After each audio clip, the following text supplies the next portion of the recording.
Imagine coming home to find that not just your door, but numerous doors have been broken into and a madman is still on the rampage.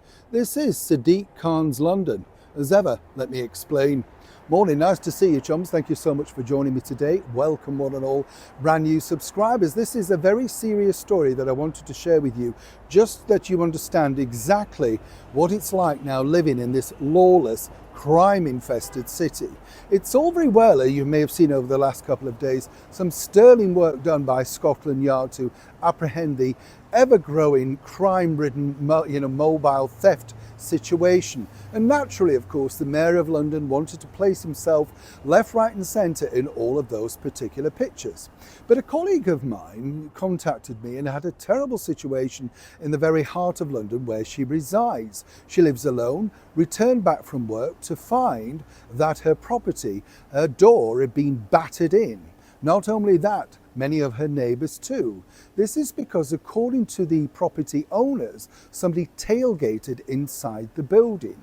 And what happened was, this particular individual then decided to pick up a fire extinguisher, went mad and started battering in the doors. Fortunately, a very brave tenant decided to film some of the elements. The police were very quickly called, right? And this is where it gets really interesting. The police came down, did the usual stuff, arrested the person. Then, naturally, all of the properties were boarded up or locked up if some of the tenants were away. Naturally, as you can understand, my colleague was very, very concerned, and naturally so, worried about the potential of this person turning back up. Now, here's where the story gets really, again, very interesting indeed, because just picture this. They live alone, right? So you understand this is a vulnerable person on their own. When they eventually arrived back at the property, remember they've been away for a couple of days, there was a sign on the door which was put there by the Metropolitan Police. In fact, the locksmith originally. They contacted the locksmith and then were told, well, it's not their problem, and this is around about 8 o'clock at night, right? It's not their problem. She needs to contact the Metropolitan Police. She's never rang the police before, she doesn't really know the process, but eventually got through. This is where I became involved. I called in for her. Now, what the experience was just left me pondering exactly how bad things have got. When you eventually get through, and let me explain, time and time again while you're put on hold, you're told that you could really get in touch with them via the website. It takes a long time to get hold of somebody, to speak to them, literally, voice to voice. It is that bad. Now, eventually, this person, I explained the situation, gave the crime reference number, gave the number on the door of the break-in, but they didn't know really anything about it. It took about 15 minutes to get some clarification.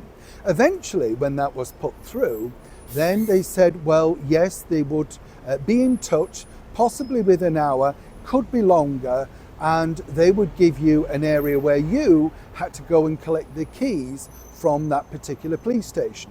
I said, did you know where the police station was? She had no idea. In the interest of impartiality, the police officer was very polite, very nice, but nonetheless unhelpful.